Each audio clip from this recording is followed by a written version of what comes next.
What is the kind of career trajectory one can expect to see in a marketing role? You usually start with a sales stint, which could be a few years. What were the different rounds you had? So if you can just explain step by step. I got in through the campus round. So Nestle comes to campus. Initially, there's a CV shortlisting.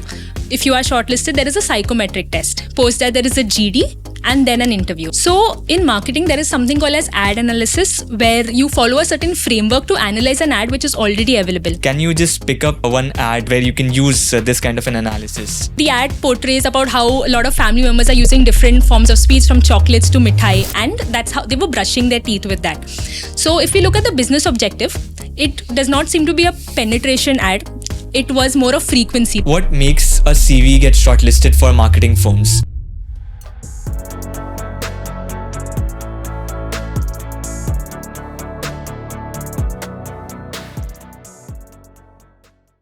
Thank you, Nisha, for doing this. So to start with, first need to understand what exactly was your work at Nestle during the internship.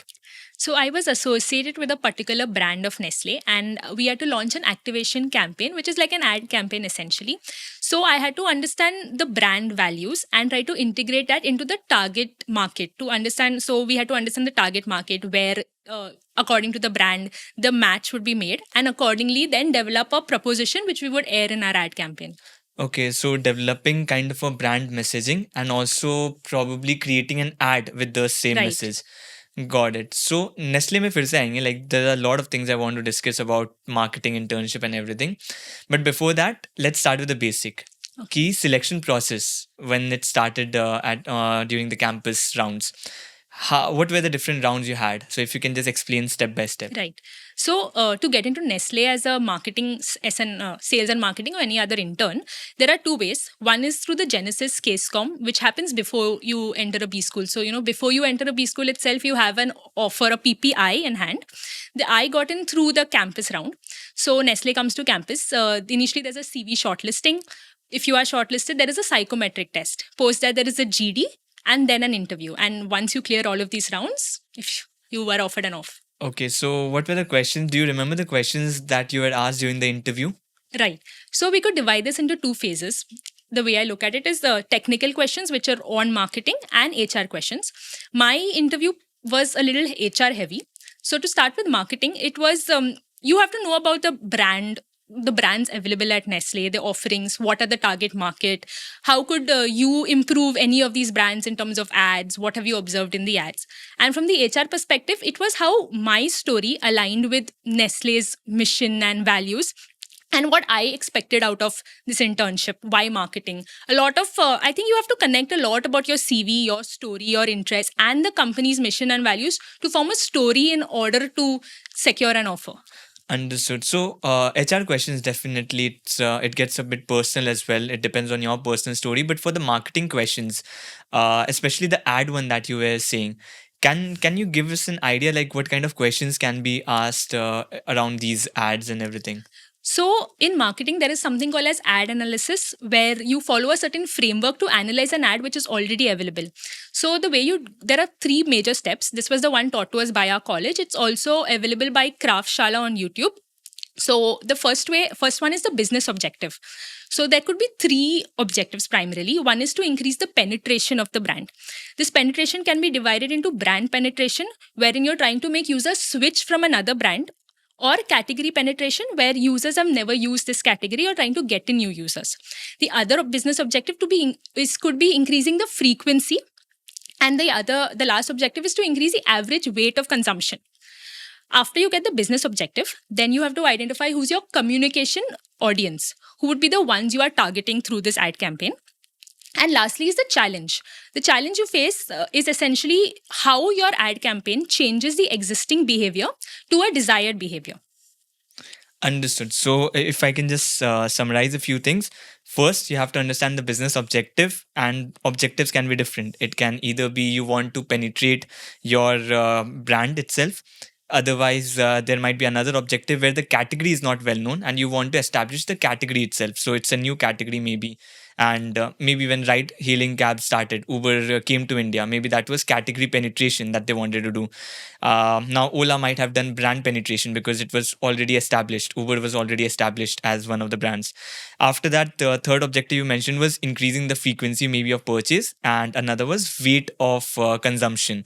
Those are four objectives that you would be looking at. Then you would be doing the targeting, that is who are your customers and everyone. And then finally the challenges, that how do you convert their behavior to a desired one. So that is basically your process of analyzing an ad.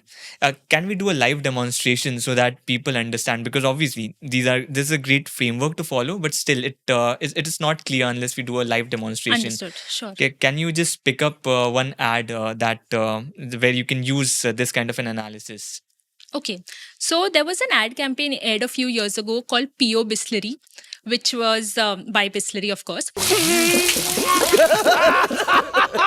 भाया ऊंट हैं गधे नहीं. अरे बिस्लरी निकाल बिस्लरी. समझदार जानते हैं कि हर पानी की बोतल बिस्लरी नहीं, इसलिए सिर्फ पियो Bisleri. If we analyze the ad, let's start with the business objective. Now, if you observe the ad carefully, it shows camels given different sources of water, and they are adamant about getting Bisleri only. So you could see that we could assume that the camels are the users here, and you're trying to make a switch from other sources of water to Bisleri. So the business objective is brand penetration. Coming to the communication audience, a lot of the audience, I mean, it was shown in a desert area. But if you look at it, it seems to be something like a semi-urban general public who was targeted. And coming to the communication challenge, the existing behavior was you are taking different sources of water, which may or may not be clean. But Bisleri is offering you this clean, portable drinking, mineral drinking water.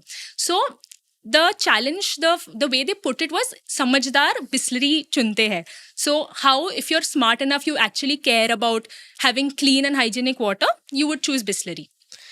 Understood. So this entire campaign, maybe we'll show the ad as well to the users. And so the objective obviously was brand penetration, because obviously as water as a category is established. And so you wanted to penetrate the brand through this ad campaign. The people shown were semi-urban general public, so it was kind of targeting that audience as well. I think what we also call semiotics, the type of users, the colors and everything that is used, or the kind of landscape that is used in the ad. And finally, the challenge that you wanted to address, want to shift users to Bisleri, and that's why clean portable water. So the functional benefit is clean water. That is that they wanted to portray through the ad. Understood. That makes sense. Any other example you have in mind? Why not? There was a recent Colgate ad, which was about how a lot of Indians end their day with sweets and not brushing.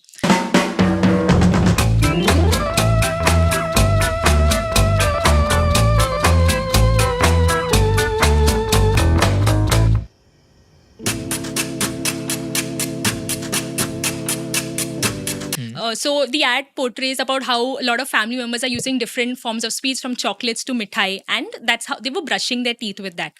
So if we look at the business objective, it does not seem to be a penetration ad. It was more of frequency, because you're trying to tell people that, okay, you may be brushing in the morning, but you're also supposed to brush in the night before bed. Coming to the communication audience, again, it was more urban here, looking at the setting of the ad, and general public, there were people from all age groups, right from kids to elderly. And the communication challenge was the existing behaviors. You don't brush teeth at night usually. You end your day with something sweet. And the desired behaviors, okay, you may eat sweet, but you have to end with brushing. So the message at the end of the ad was clearly portrayed as brushing at night prevents cavities and shouldn't dental interest. So that was the communication challenge, that how you tell people to start brushing even at night. Understood. So a different kind of objective that this ad had, to increase the frequency of brushing. And the desired behavior that they wanted to maybe push was brush at night. As simple as that. But that's the desired behavior that they wanted to push. Okay, so got it. So two different objectives that you have mentioned. First was on brand penetration. This was on frequency.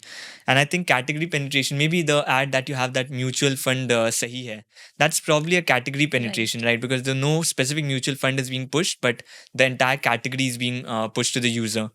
And weight of consumptions, I think a couple of ads would be there which will target this particular objective as well, that you want to increase the how much people, maybe anything around discounts or bulk discounts, maybe Flipkart billion day sales as well Yes. that they have. So that might be about increasing the weight of consumption, that you can buy more during this, or Big Bazaar, this sale, Wednesday sale and everything.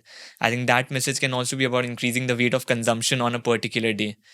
So makes sense around ads. I think this will give users a very fair idea how to go about analyzing an ad. Coming to case questions, that is, obviously there are certain case questions that are also asked during your interview process. So can you just let me know what kind of case questions you can be asked during the interview process first? Right. So there are a few frameworks which are there in marketing. So first is GTM, which is go to market. Then there is STP, 4P, 7P, 3CP. There are also BCG matrix, ANSOF matrix, which can be asked apart from ad analysis. Understood. So suppose you want to design, say, a GTM strategy for a brand like Dettol. Okay. So how would you go about doing that? Okay. So assuming they're making a new product with a certain feature, which we want to position. So in GTM, primarily for marketing interviews, you have an STP, which you follow: segmentation, targeting, positioning.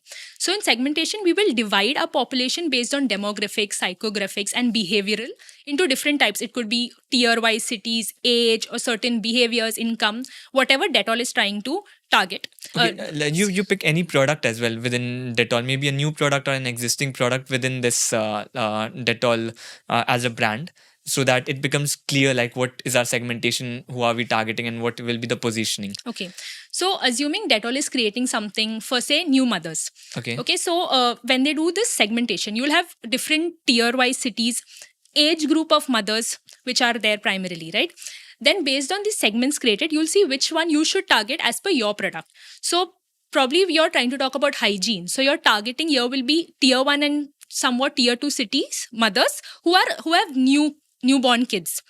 And the way you position yourself is to show, because new mothers will care a lot about the chemicals and the ingredients used in some Dettol product. So you will position yourself on saying that how you are free from any harmful chemicals and you have natural ingredients.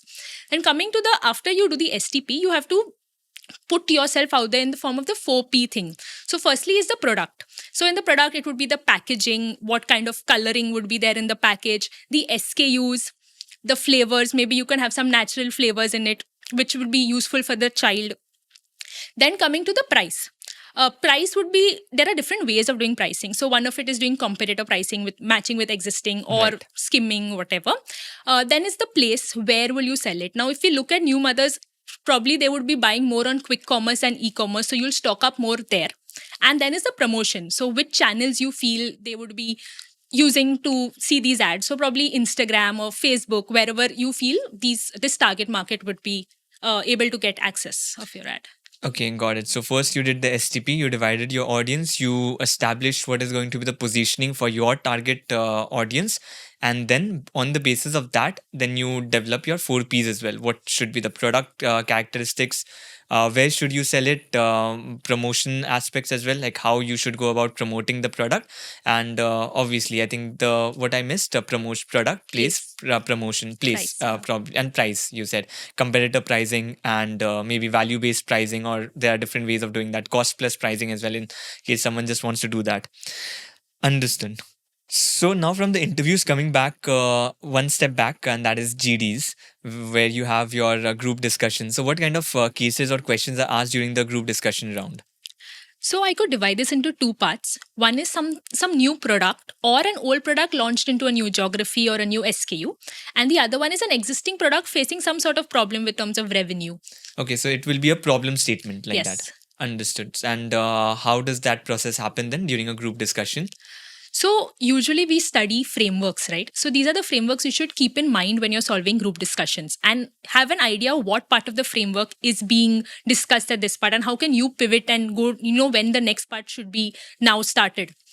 Understood. So during the interview, you are basically, obviously, you're doing it one on one. So you are guiding the entire process from, say, STP or 4P that you used. So you are doing the segmentation, targeting, positioning. But in a group discussion, there are maybe 8 to 10 people. Someone would start with, say, the segmenting part of it. And then either you add on to that segmenting part, or maybe you transition to the targeting part. And that's how you take turns and keep moving that problem statement ahead. And is it like a collaborative process that happens like, okay, we have discussed this, let's go ahead, let's discuss this part of the journey? And is it guided by someone on the panel, or is it by the students only? So if it is going on smoothly, the panel lets it happen. But if it stagnates at a particular point, then usually the panel intervenes and says that, you should shift gears to another topic maybe. Okay, and at the end of the GD, do you like come out with a concrete solution, just like in an interview you're expected to do? Usually you do come out with a concrete solution and someone ends up summarizing the entire process to give a solution. Understood. Do you have anything in mind, like what would the evaluation panel be looking for in a GD? Like what do you think worked in your favor during the GD round? So I think firstly getting we did get some time to write down our thoughts initially. So having some sort of ideas coming out very well, not repetitive, not just copying someone else's, and knowing when to speak, how to connect the dots, how to, someone has spoken a topic, how can you take that forward? So you have to be very alert and be constantly aware at every part of the GD and have your ideas ready, know how to transition. So I think when we are in classes and we have to do CP also, right? So we are constantly alert, knowing when to pop in. So Right. that's what is very important. Understood. And now coming one step again back, that is from GD, I think CV shortlisting, that's the first step that happens. So if someone wants to get into a marketing firm, what makes a CV get shortlisted for marketing firms? Like, what are those characteristics that you should have on your CV? So there is no foolproof method about this, but I've heard that having an ECA heavy CV is important. But if that is not possible, not everyone does have a very ECA heavy CV. ECA means extracurriculars. Yes. Okay. So having some sort of so in marketing, they look for characteristics such as creativity, energy, organizing some event. So if you can incorporate those in either your POR, which is position of responsibility, or some work ex or internship. So even though your CV may not have a lot of marketing aspects, how can you integrate things like creativity, initiative, maybe some sort of digital media, outreach, sponsorship? Understood. So anything that shows, obviously academics is one part of it, because I know for finance or consulting, maybe academic heavy CVs do work. Maybe work experience heavy CVs might also work. But for marketing, it's also around how do you show creativity through whatever you have done in the process, and it can come out through your extracurricular activities or PORs as well. Understood. So, getting to the next part of it, that is, okay, CVs, we have talked about, GD, we have talked about, interviews, we have talked about, but for preparing for all of this, how do we go about preparing? So, if someone is already in a B school, or someone, say, is an undergraduate student, wants to prepare for these marketing internships, marketing roles, what are the resources, preparation resources, and other stuff that they can utilize for their preparation? So first we'll talk about the frameworks. Now in terms of the frameworks, a lot of prep material is, if you're in a B school, it would be provided by your college. But a lot of B schools release these prep materials on LinkedIn and Instagram. So probably getting hold of them, they would also have probably past interview questions and examples of how to go about things like GTM. In terms of understanding ads, there are a few Instagram channels such as Mad Over Marketing, Marketing Monk. They decode ads 2-3 levels deeper. So it'll help you understand and also give you ideas of how different things can be applicable. Even in your summer internship, this would help you when you're doing something with a brand. Understood. And any specific book or anything that might come in handy for people? The prep material by colleges, but no book per se. Okay, and with those prep materials, the problem is it's very specific to a particular college. For Yes, example, yes. obviously, IIM Calcutta, over the years, it has developed this material because there are so many alumni who have been to those institutions. But if someone, I think you haven't come across then any book which probably someone from the outside can use. From outside, no. I mean, MBA students do have Kotler in the beginning. That would Yeah. just give you an idea about the concepts, yes. Yeah. But no book per se for preparation I'm aware of. So now coming back to Nestle and your work at Nestle. First of all, what was your location? My location was Gurgaon. Okay, and where were you staying in Gurgaon? So there were a few interns who had to move elsewhere, but because of their project demands, and they were given accommodation there. But all of us who were here all of us were staying in one particular hotel for the 2 months of the internship. Okay, so that was allocated by the company only. Yes. For 2 months, you were staying in the hotel. Nice. That's pretty cool. And you said regarding your work, you developed an ad, like a positioning of an ad, basically. So suppose if you want to, we discuss about ad decoding aspects, right? If there's an existing ad, how do we decode that ad? But if we want to develop an ad, suppose we take a category, I won't go into your work specifically, but if we take a product like, say, earphones, Okay. how do we go about developing an ad for this earphone, for example? Okay. So for the sake of this case, I'll assume the earphones proposition is about leisure listening. Okay. So to start with, and it is targeting Gen Z. So to start with, we will see where all does a Gen Z have leisure activities. So say these are called passion points or categories. So firstly could be in music, fashion, travel, and gaming. Assuming 4 for now. Then we'll go through each of these categories and see what have other Gen Z brands done in this space, especially because of leisure, and what was the insight, what was their proposition. And also we will see what are the new trends, emerging trends, and trends which have died off within these categories for Gen Z. And then once we get these features, we will try and align them with our brand and see which one has the highest fit in terms of brand and TG. So Okay. that it will suit our TG but also suits our brand. It does not make sense if it just suits the TG and not your brand. Okay. So for example, let's say we choose music as a category and we see the feature we want to promote is noise cancellation, and Gen Z also wants to have an immersive listening experience. So probably the proposition here could be hear only what matters. And that's how we will develop an ad campaign based on this proposition. So someone is in a crowded place and just engrossed in immersive listening to music and does not know what is happening around him.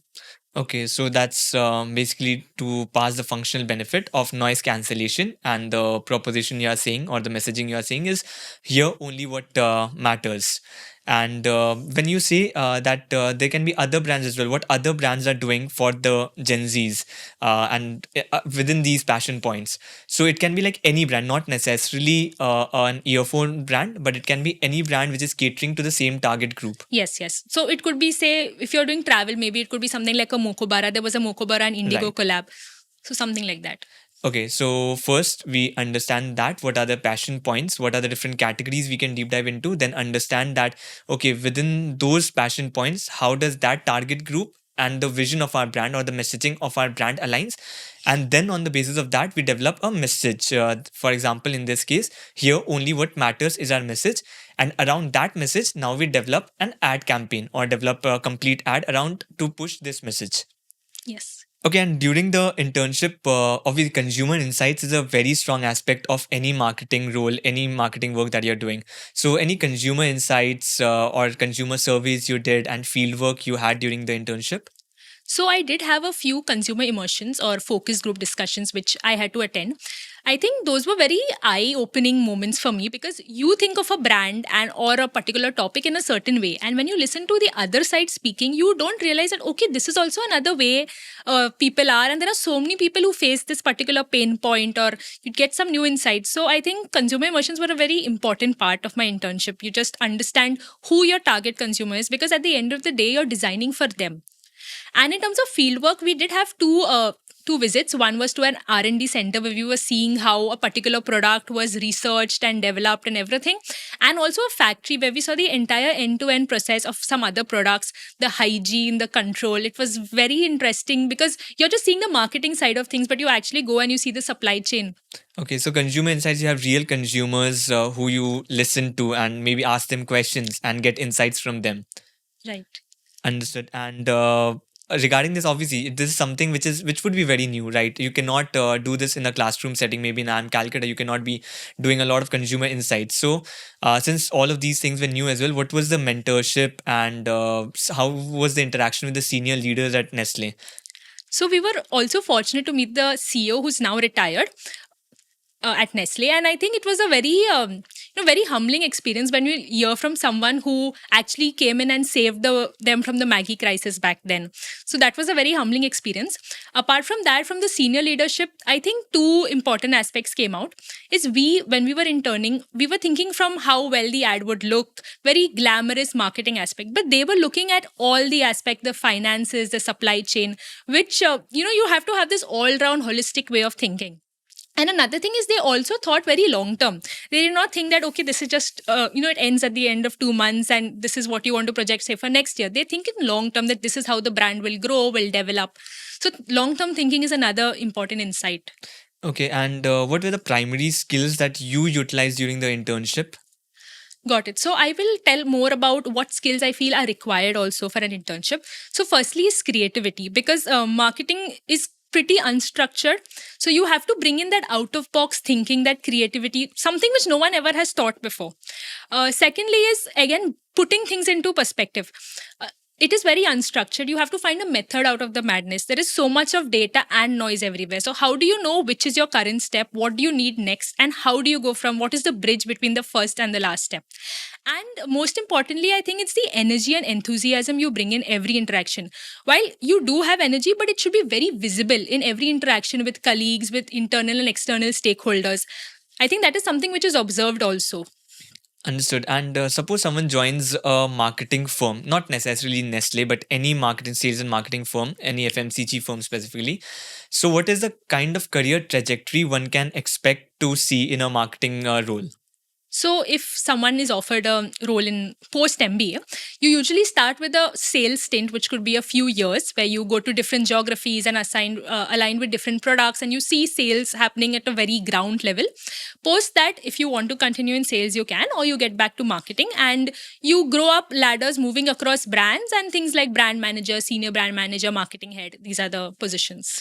Okay, so maybe how many years in sales? You said like 2-3 years. You could probably? say around 2 to 3 years probably. And after that, you get into roles like brand management and sales. You're doing more of field work, definitely. You're going to different retail stores and everything.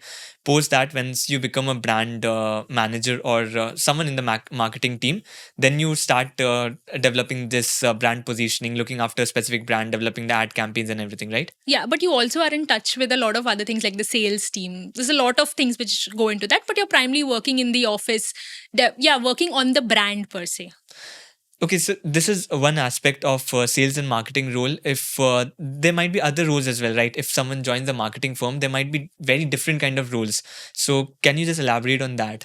Right. So not just at Nestle, but apart from that, my friends at other marketing firms. So some of them got pure sales roles, some got a blend, and some people like me got only marketing. So in sales, you usually go on sales visits, see why probably revenue has fallen, or you check displays. So a lot of on-ground work, or sometimes even go to consumers' homes, purchase with them, see what is their thought process behind it. In terms of marketing, you could be developing an ad campaign, you could be working on the quick commerce aspect, seeing the display and what comes first, or you could also be developing a digital commerce roadmap. So in the next 1 year, how do you plan to have advertisements on your online pages? Again, how was your overall experience then with Nestle and as obviously in the marketing role? How was your overall experience? The entire experience was fun, very learning-filled experience. From the friendships I made with my fellow interns, I'm still in touch with many of them, to the learnings in those consumer immersions and the field visits, and the entire thing of how a brand is developed. When we see it on advertisement, it just looks like an ad, but the entire thought process of how everyone is working together, collaborating and thinking, and designing for the consumer, always keeping the consumer as the center. So that's something which helped me even once I came to a B school, because the way I read cases now is much more differently than I used to earlier. Now I see the end goal, who are the stakeholders, how does it affect everyone. So that is something I think internship is a very important thing, because it actually shows you what life post MBA would be. Okay, so do you think your learnings at IIM Calcutta as well might have helped in your internship to an extent? Definitely. In fact, there were two subjects in particular which greatly helped me. One was strategic management. We had a very amazing prof who taught us about finding a synergy, a fit between a collaboration. And when I was developing this activation campaign, I tried to find this synergy in passion points and the brand. And secondly was this marketing management too, which was on market research. And that greatly helped me in developing a questionnaire for consumer emotions and understanding and framing questions as per the consumer. So one last question. If someone wants to get into a marketing role, maybe someone is already in the B school, wants to get a marketing internship or a full-time marketing role, what would be your advice to them? So you have to show that energy towards brands. So if you're targeting a particular company, now you won't be targeting multiple companies. Know all about their brands. What is the proposition? Who is the target market? What kinds of ads have been done? Any interesting anecdotes from those ads? Apart from that, you have to align your personality with that company, the brands they have, their values. Understood. So thank you so much for taking out time. I know IIM Calcutta might be a bit hectic as well. But thanks for taking out this time, and I'm pretty sure it will be very, very useful for students, already MBA students or maybe MBA aspirants who are aspiring for marketing roles in future. It will definitely be very useful for all of them. So, Thank you. Thank you for the opportunity.